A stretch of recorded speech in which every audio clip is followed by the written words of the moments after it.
கோவை பாப்பநாயக்கன் பாளையத்தில் உள்ள தனியார் மருத்துவமனையில் இன்று மேம்பட்ட அவசர சிகிச்சை பிரிவு துவக்க விழா நிகழ்ச்சி நடைபெற்றது.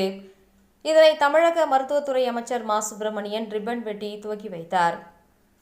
கோவை பாப்பநாயக்கன் பாளையத்தில் குப்புசாமி நாயுடு மருத்துவமனை செயல்பட்டு வருகின்றது. இம்மருத்துவமனையில் இன்று அதிநவீன மருத்துவ தொழில்நுட்பம் மற்றும் மேம்பட்ட கட்டமைப்பு வசதிகளுடன் கூடிய 24 மணி நேரமும் செயல்படும் வகையில் அவசர சிகிச்சை பிரிவு துவங்கப்பட்டது. இதனை தமிழக மருத்துவ மற்றும் மக்கள் நல்வாழ்வுத்துறை அமைச்சர் மா. சுப்பிரமணியன் ரிப்பன் வெட்டி துவக்கி வைத்தார். இதனைத் தொடர்ந்து அனைவரது மத்தியிலும் அவர் கூறுகையில், கோவை மாநகரில் எந்தவித அவசர சிகிச்சையாக இருந்தாலும் உடனுக்குடன் ஆம்புலன்ஸ் வசதிகள் இங்கு துவங்கப்பட்டு இயங்கி வருகின்றது.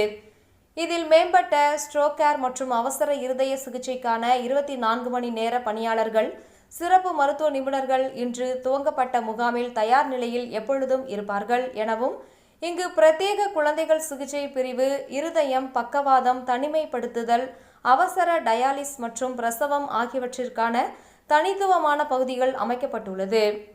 பெரியவர்கள் மற்றும் குழந்தைகளுக்கென 19 படுக்கை வசதிகள் மற்றும் உயர் கவனிப்பு கொண்ட நோயாளிகளுக்கான பிரத்யேக 17 படுக்கை கொண்ட மையமாக இம்மருத்துவமனை துவங்கப்பட்டுள்ளதாக தெரிவித்தார்.